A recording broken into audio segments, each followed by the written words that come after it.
Hello, Namaste friends. Welcome to the Raman tutorial for GK. Friends, ಇವತ್ತಿನ ತರಗತಿಯಲ್ಲಿ ಬಹಳ ಮುಖ್ಯವಾಗಿ ನಾವು ಜೀವಗೋಳದ ಬಗ್ಗೆ ತಿಳ್ಕೊಳ್ತಾ ಇದ್ದೀವಿ. ಜೀವಗೋಳ ಅಂತಂದ್ರೆ ನಿಮಗೆ ಗೊತ್ತಿದೆ. ಸೊ ಜೀವಿಗಳು ವಾಸ ಮಾಡ್ತಕ್ಕಂತ ಗೋಳ. ಹಾಗಾದ್ರೆ ಇಲ್ಲಿ ಒಂದು ವಿಚಾರಕ್ಕೆ ಸಂಬಂಧಪಟ್ಟಂತೆ ನಿಮ್ಗೆ ಎಕ್ಸಾಮ್ಸ್ ಅಲ್ಲಿ ಯಾವ ತರ ಪ್ರಶ್ನೆಗಳನ್ನ ಕೇಳ್ತಾರೆ, ನೀವ್ ಹೇಗ್ ಟ್ಯಾಕಲ್ ಮಾಡೋದು ಅನ್ನೋದನ್ನ ಈ ಒಂದು ತರಗತಿಯಲ್ಲಿ ನಾನು ನಿಮ್ ಜೊತೆ ಡಿಸ್ಕಷನ್ ಮಾಡ್ತಾ ಹೋಗ್ತೀನಿ. ಹೋಪ್ಸು ಕಂಟಿನ್ಯೂ ಆಗಿ ವಿಡಿಯೋ ನೋಡ್ತಾ ಹೋಗ್ರಿ. ನಿಮ್ಗೆ ಈ ವಿಡಿಯೋ ಇಷ್ಟ ಆಗಿದ್ರೆ ದಯವಿಟ್ಟು ಲೈಕ್ ಅಂಡ್ ಶೇರ್ ಕೂಡ ಮಾಡಿ, ಜೊತೆಗೆ ಸಬ್ಸ್ಕ್ರೈಬ್ ಆಗದೆ ಇರೋರು ಸಬ್ಸ್ಕ್ರೈಬ್ ಕೂಡ ಮಾಡ್ಕೊಳ್ಳಿ. ಇವತ್ತು ನಾನು ತಗೊಂಡಿರುವಂತದ್ದು 2 ಮತ್ತೆ 3 ಅಂಕಗಳ ಪ್ರಶ್ನೋತ್ತರಗಳ ಸರಣಿ. ಹಾಗಾದ್ರೆ ಮೊದಲನೇ ಪ್ರಶ್ನೆ ಬಂದ್ಬಿಟ್ಟು ಜೀವಗೋಳ ಎಂದರೇನು ಮತ್ತು ಅದು ಏಕೆ ಮುಖ್ಯವಾಗಿದೆ? ನೋಡಿ, ಜೀವಗೋಳ ಅಂದ್ರೆ ಏನು, ಈ ಪ್ರಶ್ನೆಗೆ ನಾವು ಉತ್ತರವನ್ನ ಕಂಡುಕೊಳ್ಳೋಣ. ಜೀವಗೋಳವು ಭೂಮಿಯ ಭಾಗ. ಅಲ್ಲಿ ಜೀವವು ಅಸ್ತಿತ್ವದಲ್ಲಿದೆ. ಅಂದ್ರೆ ನಾವೆಲ್ಲರೂ ಕೂಡ ಈ ಜೀವಗೋಳದ ಮೇಲೆ ವಾಸ ಮಾಡ್ತಾ ಇದ್ದೀವಿ. ಭೂಮಿಯ ಒಂದು ಭಾಗ. ಇದು ಭೂಮಿಯ 4ನೇ ಅಂಶವಾಗಿದೆ. ಹಾಗೇನೆ ಗ್ರಹದ ಎಲ್ಲಾ ಜೀವಿಗಳ ಸಂಪೂರ್ಣತೆಯಾಗಿದೆ ಅಂತ ಹೇಳ್ತೀವಿ. ಜೀವಗೋಳವು ಮುಖ್ಯವಾಗಿರ್ತಕ್ಕಂತ ಒಂದು ಅಂಶ. ಯಾಕೆ ಅಂತಂದ್ರೆ ಇದು ವಿವಿಧ ರೀತಿಯ ಜೀವನವನ್ನ ಬೆಂಬಲಿಸುತ್ತೆ. ಇಲ್ಲಿ ನಾವೆಲ್ಲರೂ ಕೂಡ ವಾಸ ಮಾಡ್ತಾ ಇದೀವಿ. ನಮಗ್ ಬೇಕಾದಂತ ಒಂದು ಜೀವನವನ್ನ ಒದಗಿಸ್ಕೊಟ್ಟಿದೆ. ಜೊತೆಗೆ ಪರಿಸರ ಸಮತೋಲನವನ್ನು ಕೂಡ ನಿರ್ವಹಣೆ ಮಾಡ್ತಾ ಇದೆ. ಸೊ ನೋಡಿ, ಇದು 2 ಅಂಕಗಳಿಗೆ ಬರ್ತಕ್ಕಂತ ಒಂದು ಪ್ರಮುಖ ಪ್ರಶ್ನೆ. ಎಕ್ಸಾಮ್ಸ್ ಅಲ್ಲಿ ನಿಮ್ಗೆ ಈ ತರ ಪ್ರಶ್ನೆ ಬಂತು ಅಂದ್ರೆ ಯಾವುದೇ ಕಾರಣಕ್ಕೂ ಕೂಡ ಮಿಸ್ ಮಾಡಕ್ ಹೋಗ್ಬೇಡಿ. ಹಾಗೇನೆ 2ನೇ ಪ್ರಶ್ನೆಗೆ ಹೋಗುವಂತ ಸಮಯ ಆಗಿದೆ. ಪರಿಸರ ವಿಜ್ಞಾನ ಮತ್ತು ಪರಿಸರ ಸಮತೋಲನವನ್ನ ವಿವರಿಸಿ ಅಂತ ಇದೆ. ಹಾಗಿದ್ರೆ ಪರಿಸರ ವಿಜ್ಞಾನ ಅಂದ್ರೆ ಏನು, ಪರಿಸರ ಸಮತೋಲನ ಅಂದ್ರೆ ಏನು, ಇವೆರಡಕ್ಕೆ ಸಂಬಂಧಪಟ್ಟಂತ ವಿಚಾರಗಳನ್ನ ನಾವು ತಿಳಿಸ್ತಾ ಹೋಗೋಣ. ಎಸ್, ಇದನ್ನ ನೀವು ಉತ್ತರ ನೋಡಬಹುದು. ಮೊದಲನೇದಾಗಿ ಪರಿಸರ ವಿಜ್ಞಾನ ಅಂದ್ರೆ ಏನು ಅಂತ ನೋಡಿ. ಪರಿಸರ ವಿಜ್ಞಾನವು ಅವುಗಳ ಭೌತಿಕ, ರಾಸಾಯನಿಕ, ಜೈವಿಕ ಪರಿಸರದೊಂದಿಗೆ ಜೀವಂತ ಜೀವಿಗಳ ಪರಸ್ಪರ ಕ್ರಿಯೆಯ ಅಧ್ಯಯನ ಅಂತೇಳಿ ಗುರುತಿಸ್ತಾ ಇದೀವಿ. ಹಾಗೆ ನೈಸರ್ಗಿಕ ಪರಿಸರದಲ್ಲಿ, ಜೀವಗೋಳದಲ್ಲಿ ಒಟ್ಟಿಗೆ ವಾಸಿಸುವ ವಿವಿಧ ಜೀವಿಗಳ ನಡುವೆ ಪರಿಪೂರ್ಣ ಸಮತೋಲನ ಇದೆ. ಇದನ್ನ ನಾವು ಪರಿಸರ ಸಮತೋಲನ ಅಂತೇಳಿ ಕರಿತಾ ಇದೀವಿ. ಮೇಡಮ್, ಇದನ್ನ ಹೇಗೆ ಕೇಳ್ತಾರೆ ಎಕ್ಸಾಮ್ಸ್ ಅಲ್ಲಿ, ಯಾವ ಎಕ್ಸಾಮ್ಸ್ ಅಲ್ಲಿ ಕೇಳ್ತಾರೆ ಅಂದ್ರೆ ನಿಜವಾಗ್ಲೂ ನಿಮ್ಗಿದು GPSTR 2 ಅಂಕ 3 ಅಂಕದ ಪ್ರಶ್ನೋತ್ತರಗಳನ್ನ ಬರೆಯುವಲ್ಲಿ ತುಂಬಾ ಹೆಲ್ಪ್ ಆಗುತ್ತೆ. ಅಷ್ಟೇ ಅಲ್ಲ, ನೀವೀಗ TET ಎಕ್ಸಾಮ್ಸ್ ಅನ್ನ ಫೇಸ್ ಮಾಡ್ತಾ ಇದೀರಲ್ಲ, ಈ ಒಂದು ಪಾಠದ ಮೇಲೆ ನಿಮ್ಗೆ 100% 2 ಅಂಕದ ಪ್ರಶ್ನೆಗಳನ್ನ ಕೇಳ್ತಾರೆ. ಸೊ ಹಾಗಾಗಿ ನೀವ್ ಇದನ್ನ ಕಂಪ್ಲೀಟ್ ಆಗಿ ಸ್ಟಡಿ ಮಾಡ್ಬೇಕಾಗತ್ತೆ. ಸರಿ, ಗೊತ್ತಾಯ್ತಲ್ವಾ? ಹಾಗಾದ್ರೆ ಪರಿಸರ ವಿಜ್ಞಾನ ಅಂದ್ರೇನು, ಅದರ ಸಮತೋಲನ ಸ್ಥಿತಿ ಅನ್ನೋದೇನು ಅಂತ ನಮಗೆ ಗೊತ್ತಾಯ್ತು. ನೆಕ್ಸ್ಟ್ ಬರೋಣ, ಪರಿಸರ ವ್ಯವಸ್ಥೆ ಅಂದ್ರೆ ಏನು. ಏನ್ರಿ ಹಾಗಾದ್ರೆ ಪರಿಸರ ವ್ಯವಸ್ಥೆ ಅಂದ್ರೆ ಏನು? ಇದಕ್ಕೆ ನಾವು ನೋಡೋದಾದ್ರೆ ಪರಿಸರ ವ್ಯವಸ್ಥೆಯು ಸಸ್ಯಗಳು ಮತ್ತು ಪ್ರಾಣಿಗಳ ಒಂದು ಸಮುದಾಯ. ಆ ಪರಿಸರದ ನಿರ್ಜೀವ ಭಾಗವನ್ನ ಒಳಗೊಂಡಂತೆ ಅವುಗಳ ತಕ್ಷಣದ ಪರಿಸರದೊಂದಿಗೆ, ಹಾಗೇನೆ ಇವು ಜೀವಿಗಳ ಗುಂಪಿನ ಪರಸ್ಪರ ಕ್ರಿಯೆಗೆ ಪ್ರವೇಶಿಸುವಂತಹ ಘಟಕಗಳ ಒಟ್ಟು ಸಂಯೋಜನೆಯಾಗಿದೆ. ಸೊ ಇದನ್ನ ನಾವೇನಂತ ಕರಿತಾ ಇದ್ದೀವಿ? ನಾವು ಪರಿಸರ ವ್ಯವಸ್ಥೆ ಅಂತ ಕರಿತಾ ಇದ್ದೀವಿ. ಇನ್ನ ಸಿಂಪಲ್ ವೇನಲ್ಲಿ ಹೇಳೋದಾದ್ರೆ ಈ ಪರಿಸರ ವ್ಯವಸ್ಥೆ ಅನ್ನೋದು ಸಸ್ಯಗಳಿದೆ, ಪ್ರಾಣಿಗಳ ಸಮುದಾಯ ಇದೆ. ಅಷ್ಟೇ ಅಲ್ಲ, ಪರಿಸರದ ನಿರ್ಜೀವ ಭಾಗವನ್ನು ಕೂಡ ಈ ಪರಿಸರದ ಜೊತೆಗೆ ಹೊಂದಾಣಿಕೆ ಮಾಡ್ಕೊಳ್ತಾ ಇದ್ದೀವಿ. ಹಾಗೆ ಜೀವಿಗಳ ಗುಂಪಿನ ಪರಿಸರ ಕ್ರಿಯೆ ಇದೆ. ಸೊ ಇವೆಲ್ಲಾ ಘಟಕಗಳ ಒಟ್ಟು ಸಂಯೋಜನೆಯನ್ನ ನಾವು ಪರಿಸರ ವ್ಯವಸ್ಥೆ ಅಂತ ಕರಿತಾ ಇದೀವಿ. ಇದೆಷ್ಟು ಅಂಕ ಕೇಳ್ಬೋದು ನಿಮ್ಗೆ? 2 ಅಂಕಕ್ಕೆ GPSTR ಎಕ್ಸಾಮ್ಸ್ ಅಲ್ಲಿ ಕೇಳ್ತಾರೆ. ಹಾಗೇನೆ ನೀವು GPSTR ಎಕ್ಸಾಮ್ಗೆ ಸಂಬಂಧಪಟ್ಟಂತ ತರಗತಿಗಳನ್ನ ತೆಗೆದುಕೊಳ್ಬೇಕು, ಹಾಗೆ TET ಗೆ ಸಂಬಂಧಪಟ್ಟಂತ ತರಗತಿಗಳನ್ನ ತಗೊಳ್ಬೇಕು ಅಂತ ಅನ್ನೋದಾದ್ರೆ ನೀವು ಆರಾಮಾಗಿ ತಗೊಳ್ಬಹುದು. ರೆಕಾರ್ಡೆಡ್ ಕ್ಲಾಸಸ್ ವಿತ್ ಅದಕ್ಕೆ ಸಂಬಂಧಪಟ್ಟಂತ ಫೀಸ್ ಕೂಡ ಇರುತ್ತೆ. ಸೆಪರೇಟ್ ಆಗಿ ಫೀಸ್ ಅನ್ನ ಅಲಾಟ್ ಮಾಡಿರೋಂಥದ್ದು. ನಿಮ್ಗೇನಾದ್ರೂ ತರಗತಿಗಳ ಅವಶ್ಯಕತೆ ಇದೆ ಅಂತ ಅನ್ನೋದಾದ್ರೆ 8217670405 ಈ ಎಲ್ಲಾ ಒಂದು PDF ಗಳು ಸಿಗತ್ತೆ. ಜೊತೆಗೆ ಕ್ಲಾಸ್ ಯಾರು ತಗೊಂಡಿರ್ತಾರೋ ಅವರಿಗೆ ನಾವು PDF ಗಳನ್ನ ಇಶ್ಯೂ ಮಾಡುವಂತದ್ದು. ನೋಡಿ, ಇಲ್ಲಿ 6361153623 ಎರಡೂ ಕೂಡ ನಮ್ ನಂಬರ್ಗಳೇ, ನೀವು ಕಾಂಟ್ಯಾಕ್ಟ್ ಮಾಡ್ಬೋದು. ಸರಿನಾ? ಹಾಗಾದ್ರೆ ಈಗ ಪರಿಸರ ವ್ಯವಸ್ಥೆ ಗೊತ್ತಾಯ್ತು, ಪರಿಸರ ಸಮತೋಲನ ಅಂದ್ರೆ ಏನು ಅಂತ ಗೊತ್ತಾಯ್ತು, ಪರಿಸರ ವಿಜ್ಞಾನ ಅಂದ್ರೆ ಏನು ಅಂತ ಗೊತ್ತಾಯ್ತು. ನೆಕ್ಸ್ಟ್ ಬರುವಂತದ್ದು ಪರಿಸರ ಮತ್ತು ಅದರ ಪ್ರಕಾರಗಳು. ಹಾಗಾದ್ರೆ ಪರಿಸರ ಅಂದ್ರೆ ಏನು ನಿಮ್ಗೆಲ್ಲ ಗೊತ್ತೇ ಇದೆ. ಸೊ ಹಾಗಾದ್ರೆ ಇದರ ಪ್ರಕಾರಗಳು ಏನೇನು ಅದು ಗೊತ್ತಾಗ್ಬೇಕಲ್ವಾ ನಮ್ಗೆ. ನೋಡಿ, ಪರಿಸರವು ಒಂದು ಜೀವಿ, ಸಮುದಾಯ ಅಥವಾ ವಸ್ತು ಇರುವಂತಹ ಸುತ್ತಮುತ್ತಲಿನ ಪ್ರದೇಶ. ಅಂದ್ರೆ ನಮ್ಮ ಸುತ್ತಮುತ್ತಲಿರ್ತಕ್ಕಂತಹ ಪ್ರದೇಶ ಅಥವಾ ನಮ್ಮ ಸುತ್ತಮುತ್ತಲಿರುವಂತಹ ಜೀವಿಗಳು, ನಿರ್ಜೀವ ವಸ್ತುಗಳು, ಇವೆಲ್ಲವನ್ನ ನಾವು ಪರಿಸರದಲ್ಲಿ ಕಾಣ್ತಾ ಇದೀವಿ. ಇದಕ್ಕೆ ನಾವು ಪರಿಸರ ಅಂತ ಕರೆದ್ವಿ. ಇದು ಎಲ್ಲಾ ಜೀವಿಗಳ ಅಸ್ತಿತ್ವ, ಅಭಿವೃದ್ಧಿಗೆ ಅನುಕೂಲಕರ ಪರಿಸ್ಥಿತಿಗಳನ್ನ ಸೃಷ್ಟಿ ಮಾಡ್ತಾ ಇದೆ. ಹಾಗೆ ಪರಿಸರವು ಎರಡು ವಿಧದ ಪರಿಸರ ಇದೆ. ಒಂದು ನೈಸರ್ಗಿಕ ಪರಿಸರ, ಇನ್ನೊಂದು ಸಾಂಸ್ಕೃತಿಕ ಅಥವಾ ಮಾನವ ನಿರ್ಮಿತ ಪರಿಸರ ಅಂತ ಕರಿತೀವಿ. ಹಾಗಾದ್ರೆ ನೈಸರ್ಗಿಕ ಅಥವಾ ಭೌಗೋಳಿಕ ಪರಿಸರ ಅಂತಂದ್ರೆ ನಿಮಗೆ ಗೊತ್ತಾಗ್ಬೇಕಲ್ವಾ? ಎಸ್, ಗೊತ್ ಮಾಡೋಣ. ಸೊ ನೋಡ್ತಾ ಇರಿ ವಿಡಿಯೋವನ್ನ, ಕೊನೆ ತನಕ ನೋಡ್ಬೇಕು ಯಾವಾಗ್ಲೂ ಕೂಡ. ನೋಡಿ, ಪರಿಸರ ಮಾಲಿನ್ಯ ಅಂದ್ರೆ ಏನು, ಅದಕ್ಕೆ ಕಾರಣಗಳಾದ್ರೂ ಏನು? ಭೌತಿಕ ಪರಿಸರ ಅಥವಾ ಈ ನೈಸರ್ಗಿಕ ಪರಿಸರ ಅಂತಂದ್ರೆ ಪರಿಸರದಿಂದಲೇ ಉತ್ಪತ್ತಿ ಆಗತ್ತೆ. ಗಿಡ, ಮರಗಳು, ಇವೆಲ್ಲವೂ ಕೂಡ ನೈಸರ್ಗಿಕ ದತ್ತವಾಗಿ ನಾವು ಪರಿಸರದಲ್ಲಿ ಪಡ್ಕೊಳ್ತೀವಿ. ಕೆಲವೊಂದನ್ನ ನಾವು ಮಾನವ ನಿರ್ಮಿತ ಪರಿಸರ ಅಂತಲೂ ಕೂಡ ಕರಿತೀವಿ. ಅದು ಮನುಷ್ಯನ ಕೈಯಿಂದ ನಿರ್ಮಿತವಾಗಿರ್ತಕ್ಕಂಥ ಪರಿಸರದ ವ್ಯವಸ್ಥೆ. ಎಸ್, ಈಗ ನಾವು 5ನೇ ಪ್ರಶ್ನೆಗೆ ಹೋಗ್ತಾ ಇದೀವಿ. ನೀವೆಲ್ಲರೂ ಕೂಡ ರೆಡಿ ಇದ್ದೀರಾ ಅಂತ ಅನ್ಕೊಳ್ತೀನಿ. ಹಾಗೆ ವಿಡಿಯೋ ಅನಿಸಿಕೆ ಅಭಿಪ್ರಾಯವನ್ನ ದಯವಿಟ್ಟು ಕಾಮೆಂಟ್ ಬಾಕ್ಸ್ ಅಲ್ಲಿ ತಿಳಿಸುವಂತ ಪ್ರಯತ್ನ ಪ್ರತಿಯೊಬ್ರು ಕೂಡ ಮಾಡಿ. ಪ್ರತಿಯೊಬ್ರು ಕೂಡ ಕಾಮೆಂಟ್ ಮಾಡಿ ಈ ರೀತಿ ವಿಡಿಯೋಸ್ಗಳು ಬೇಕು ಅನ್ನೋದಾದ್ರೆ. ಸರಿನಾ? ಪರಿಸರ ಮಾಲಿನ್ಯ ಅಂದ್ರೆ ಏನು, ಅದರ ಕಾರಣಗಳು ಏನು, ಮಾಲಿನ್ಯಕ್ಕೆ ಏನೇನ್ ಕಾರಣಗಳಾಗ್ತಾ ಇದೆ, ಇದು 3 ಅಂಕದ ಪ್ರಶ್ನೆ ಕೇಳ್ಬೋದು.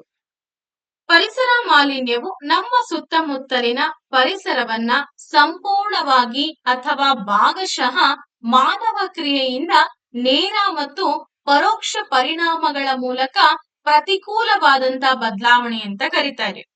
ನೋಡಿ, ಯಾಕಪ್ಪ ಉಂಟಾಗ್ತಿದೆ ಪರಿಸರದ ಮಾಲಿನ್ಯ? ಈಗ ನಾವು ಸಂಪೂರ್ಣವಾಗಿ ಏನಾಗ್ತಾ ಇದೆ, ಮನುಷ್ಯ ಬದುಕ್ತಾ ಇದ್ದೇನೆ, ನಾವೆಲ್ಲರೂ ಕೂಡ ಇಲ್ಲಿ ಬದುಕ್ತಾ ಇದೀವಿ. ಕೆಲವೊಂದು ನೇರ ಪ್ರಕ್ರಿಯೆಯಿಂದ, ಇನ್ನೊಂದು ಪರೋಕ್ಷ ಪರಿಣಾಮಗಳ ಮೂಲಕ ಪ್ರತಿಕೂಲವಾದಂತಹ ಬದಲಾವಣೆ ಪರಿಸರದಲ್ಲಿ ಆಗ್ತಾ ಇದೆ. ಮಿತಿ ಮೀರಿದಂತಹ ಜನಸಂಖ್ಯೆ, ಕೈಗಾರೀಕರಣ, ನಗರೀಕರಣ, ಸಂಪನ್ಮೂಲಗಳ ಅತಿಯಾದಂತಹ ಶೋಷಣೆ ಆಗಿರಬಹುದು, ವಾಹನಗಳ ಅತಿಯಾದಂತಹ ಬಳಕೆ ಆಗಿರ್ಬೋದು, ಮುಂತಾದಂತಹ ಅಂಶಗಳು ಏನಾಗ್ತಾ ಇದೆ, ಸಸ್ಯಗಳು, ಪ್ರಾಣಿಗಳು, ಮಾನವರ ಜೀವನ ಪರಿಸ್ಥಿತಿಗಳಲ್ಲಿನ ಬದಲಾವಣೆ ಮೇಲೆ ಪ್ರಭಾವ ಬೀರ್ತಾ ಇದೆ. ಸೊ ಇದರಿಂದ ಏನಾಗ್ತಿದೆ ಅಂದ್ರೆ ಪರಿಸರ ಮಾಲಿನ್ಯ ಉಂಟಾಗ್ತಿದೆ. ಇದನ್ನ ಹೆಂಗೆ ತಡೆಗಟ್ಟಬೇಕು? ಸೊ ನಾವೆಲ್ಲರೂ ಕೂಡ ಅಕ್ಷರಸ್ಥರಿದ್ದೀವಿ. ಸೊ ನಮ್ಗೆ ಗೊತ್ತಿರೋ ಮಟ್ಟಿಗೆ ಸಾಕಷ್ಟು ಗಿಡ ಮರಗಳನ್ನ ಬೆಳೆಸ್ಬೇಕಾಗತ್ತೆ. ಸೊ ಅವುಗಳನ್ನ ಸಂರಕ್ಷಣೆ ಮಾಡ್ಕೊಂಡು, ಸಾಲು ಮರದ ತಿಮ್ಮಕ್ಕ ಆಗಿರ್ಬೋದು, ಸುಂದರ್ಲಾಲ್ ಬಹುಗುಣ ಅವರು ಆಗಿರ್ಬೋದು, ಸೊ ಈ ತರ ಬಹಳಷ್ಟು ಒಂದು ಪರಿಸರ ತಜ್ಞರಿಗೆ ಸಂಬಂಧಪಟ್ಟಂತ, ಪರಿಸರವಾದಿಗಳಿಗೆ ವಿಚಾರಗಳಿಗೆ ಸಂಬಂಧಪಟ್ಟಂತೆ ನಾವು ಕೂಡ ಅಡಾಪ್ಟ್ ಮಾಡ್ಕೋಬೇಕಾಗತ್ತೆ ಕೆಲವೊಂದು ವಿಚಾರಗಳನ್ನ, ಅಲ್ವಾ? ಮಾಲಿನ್ಯಕಾರಕಗಳು ಮತ್ತು ಅವುಗಳ ಪ್ರಕಾರಗಳನ್ನ ವಿವರಿಸಿ ಅಂತ ಇದೆ. ಹಾಗಾದ್ರೆ ಮಾಲಿನ್ಯಕಾರಕಗಳು ಅಂದ್ರೆ ಏನು, ಅವುಗಳ ಪ್ರಕಾರಗಳು ಏನೇನಿದೆ, ಇವೆಲ್ಲವನ್ನ ನಾವೀಗ ನೋಡ್ತಾ ಹೋಗೋಣ. ಮಾಲಿನ್ಯಕಾರಕಗಳು ಮಾಲಿನ್ಯವನ್ನ ಉಂಟು ಮಾಡುವಂತಹ ವಸ್ತುಗಳು. ನಿಮಗೆ ಗೊತ್ತೇ ಇದೆ, ಡಸ್ಟ್ ಆಗಿರ್ಬೋದು, ಸೌಂಡ್ ಪೊಲ್ಯೂಷನ್ಸ್ ಆಗಿರ್ಬೋದು, ವಾಟರ್ ಪೊಲ್ಯೂಷನ್ ಆಗಿರ್ಬೋದು, ಇವೆಲ್ಲವೂ ಕೂಡ ಮಾಲಿನ್ಯಕಾರಕಗಳೇ. ಕೆಟ್ಟ ವಿಷಾನಿಲಗಳು ಅಂತ ಕರಿತೀವಿ. ಸೊ ಇವೆಲ್ಲವೂ ಪರಿಸರದ ಜೊತೆಗೆ ಸೇರ್ಕೊಂಡು ಮಾಲಿನ್ಯ ಮಾಡ್ತಾ ಇದಾವೆ. ನೈಸರ್ಗಿಕ ಅಥವಾ ಮಾನವ ನಿರ್ಮಿತವಾಗಿರ್ಬೋದು.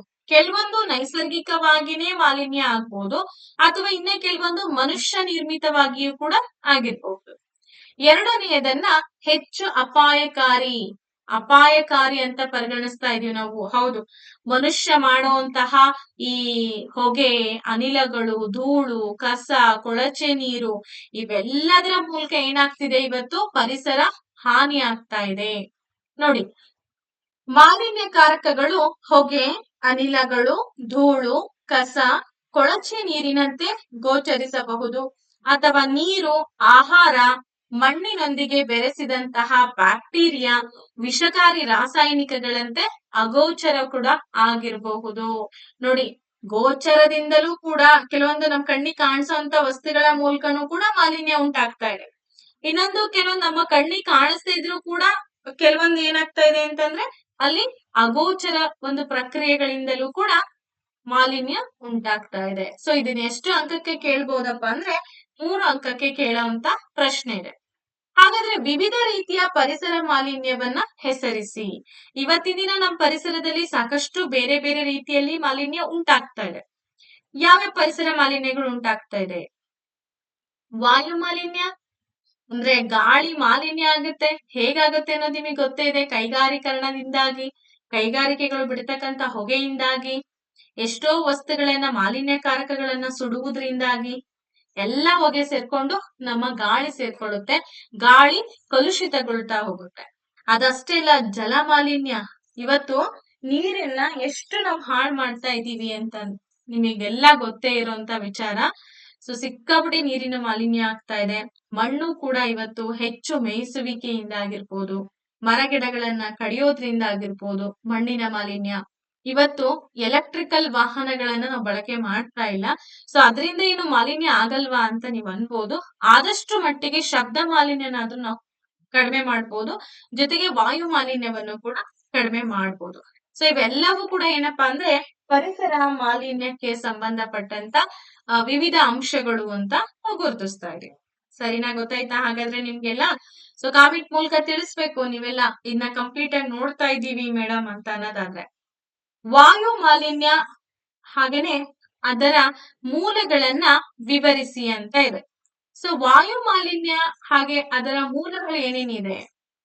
ಆರೋಗ್ಯ, ಸಸ್ಯವರ್ಗ, ಆಸ್ತಿಗೆ ಹಾನಿಕಾರಕ ಪರಿಣಾಮಗಳನ್ನ ಉಂಟು ಮಾಡಲು ಸಾಕಷ್ಟು ಸಾಂದ್ರತೆಗಳಲ್ಲಿ ಮಾನವ ಚಟುವಟಿಕೆಯಿಂದ ಗಾಳಿಯಲ್ಲಿ ಹಾಕಲಾದಂತ ಪದಾರ್ಥಗಳು ಅಂತೇಳಿ ನಾವು ವಾಯು ಮಾಲಿನ್ಯವನ್ನ ವ್ಯಾಖ್ಯಾನಿಸಬಹುದು. ವಾಯು ಮಾಲಿನ್ಯಕಾರಕಗಳ ಮೂಲಗಳು ಅಂತಂದ್ರೆ ಜ್ವಾಲಾಮುಖಿಗಳಾಗಿರ್ಬೋದು, ಕಾಡಿಗೆ ಬೆಂಕಿ ಹಚ್ಚೋದಾಗಿರ್ಬೋದು, ಹಾಗೆ ಆಕಸ್ಮಿಕವಾಗಿ ಧೂಳಿನಂತಹ ನೈಸರ್ಗಿಕವಾಗಿರಬಹುದು, ಅಥವಾ ಕೈಗಾರಿಕೆಗಳಿಂದ ಬಿಡುವಂತ ಅನಿಲಗಳು, ಗೃಹ ಬಳಕೆ, ವಾಹನಗಳು, ಗಣಿಗಾರಿಕೆ, ಪರಮಾಣು ಚಟುವಟಿಕೆಗಳು. ಸೊ ಇವೆಲ್ಲವೂ ಕೂಡ ನಮ್ಮಿಂದ ಆಗುವಂತ ಪ್ರೋಗ್ರಾಮ್ಸ್. ಇವೆಲ್ಲ ನೈಸರ್ಗಿಕವಾಗಿ ಆಗುವಂತದ್ದು ಬೇರೆ. ಧೂಳ್ ಬರೋದು, ಜ್ವಾಲಾಮುಖಿ, ಇವೆಲ್ಲ ಮನುಷ್ಯ ಮಾಡಕ್ಕಾಗಲ್ಲ. ಇವೆಲ್ಲ ನೈಸರ್ಗಿಕವಾಗಿ ಬಂದಿರುತ್ತೆ. ಆದರೆ ಇವೇನು ನಾವು ಇನ್ನೊಂದು ಕೆಲವೊಂದು ಚಟುವಟಿಕೆ ಹೇಳಿದ್ವಲ್ಲ, ಅದು ಮಾತ್ರ ಏನಪ್ಪಾ ಅಂತಂದ್ರೆ ಈ ಮನುಷ್ಯ ನಿರ್ಮಿತವಾದಂತಹ ಮಾಲಿನ್ಯಗಳು ಅಂತ ಕರೀತಾ ಇದ್ವಿ. ಗೊತ್ತಾಯ್ತಾ ನಿಮ್ಗೆ?